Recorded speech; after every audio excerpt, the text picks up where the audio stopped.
नमस्कार दोस्तों, सिंह क्लासेस में आपका फिर से एक बार जोरदार स्वागत है। आज हम इकोनॉमी की सबसे इंपॉर्टेंट टॉपिक मॉनेटरी पॉलिसी की बात करेंगे, जिसको मौद्रिक नीति कहते हैं।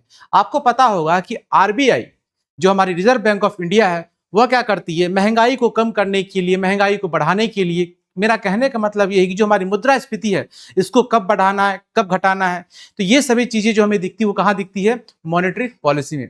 आज हम बेहद आसान भाषा में मॉनेटरी पॉलिसी को समझते हैं और जानते हैं क्या होता है हमारा मॉनेटरी पॉलिसी। सबसे पहले आप ये जानिए कि मॉनेटरी पॉलिसी होता क्या है। मौद्रिक नीति वह नीति है जिसके माध्यम से भारतीय रिजर्व बैंक यानी कि हमारा जो आरबीआई होता है, अर्थव्यवस्था में मुद्रा की आपूर्ति, कहने का मतलब मुद्रा का जो सप्लाई होता है यानी कि मनी सप्लाई, ब्याज दर तथा ऋण को नियंत्रित करता है ताकि आर्थिक स्थिरता बनी रहे। जो हमारी मौद्रिक नीति होती है वो क्या करती है, आरबीआई यह तय करता है कि हमें कैसे ब्याज को लगाना है, कैसे ब्याज को कम करना है, यानी कि ब्याज को घटाने और बढ़ाने का काम यह करती है, पहला चीज। दूसरा, इससे फायदा क्या होगा कि हमारी जो आर्थिक स्थिरता है वह बनी रहती है। तो चलिए समझते हैं एकदम आसान भाषा में।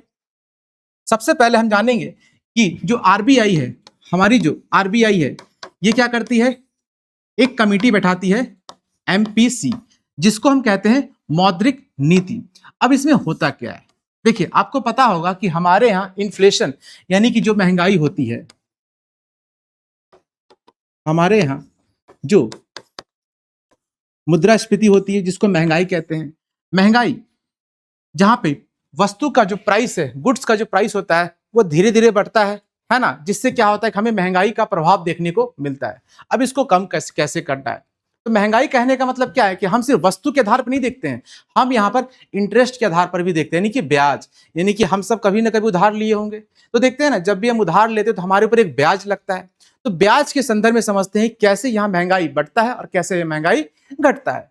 जैसे मॉनेटरी पॉलिसी में हमारी आरबीआई क्या करती है, कुछ कंडीशंस को अप्लाई करती है। अगर इसे कंडीशंस की बात करें तो सबसे पहले हमने सुना होगा CRR यानी कि कैश रिजर्व रेशियो, जिसको हम हिंदी में कहते हैं नगद आरक्षित अनुपात।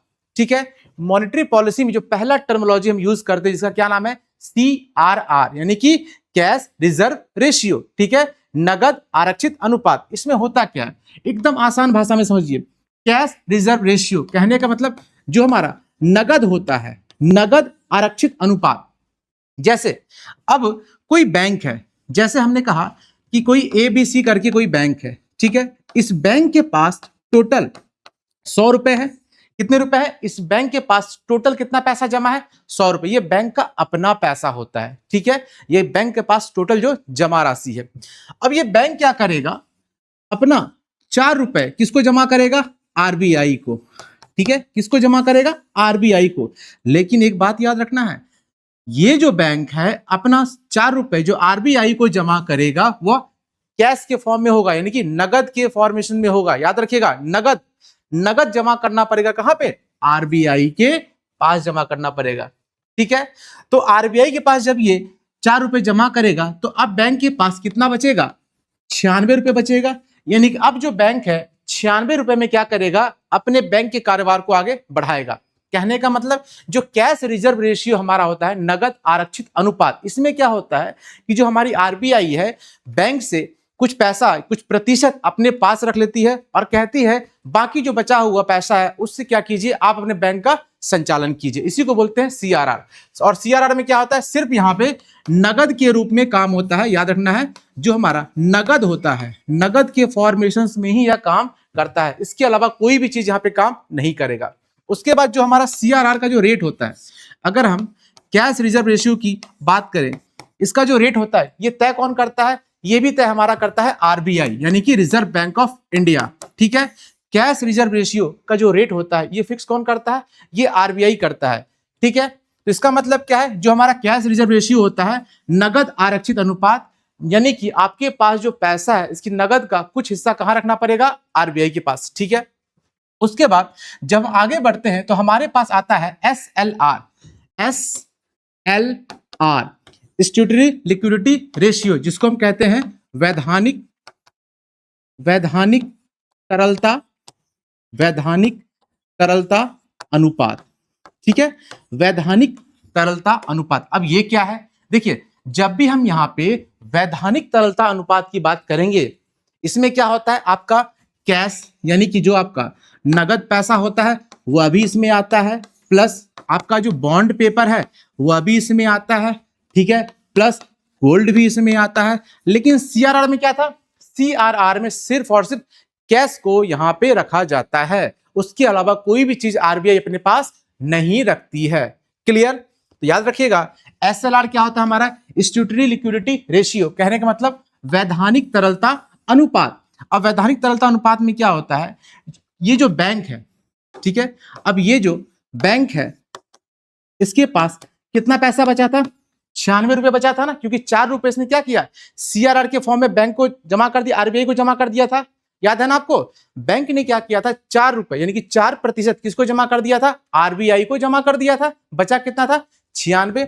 अब ये 96 क्या करेगा, इस 96 में से स्टैट्यूटरी लिक्विडिटी रेशियो यानी कि इसका जो 18% है वह किसके पास चला जाएगा, आरबीआई के पास नहीं जाएगा, किसके पास जाएगा, बैंक अपने पास खुद रखेगा। याद रखिएगा एसएलआर में क्या होता है कि जो हमारा एसएलआर होता है, ठीक है, हमारा जो एसएलआर होता है स्टैट्यूटरी लिक्विडिटी रेशियो, इसमें जो आरबीआई है वह क्या करती है, रेट को फिक्स करती है कि भैया 18% एसएलआर जो है, यानी कि 18% जो हमारा एसएलआर होगा वह बैंक अपने पास रखेगा, वह बैंक जो है अपने पास रखेगा।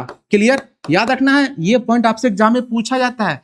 सीआरआर का जो परसेंटेज है वो किसके पास जाएगा, वो आरबीआई के पास जाएगा, लेकिन एसएलआर का जो फॉर्मेशन है वह किसके पास रहता है, वह बैंक के पास ही रहता है। तो इसका मतलब क्या था, 4% हमने क्या किया, 4% ऑलरेडी आरबीआई अपने पास रख लिया कैश के फॉर्म में, ठीक है।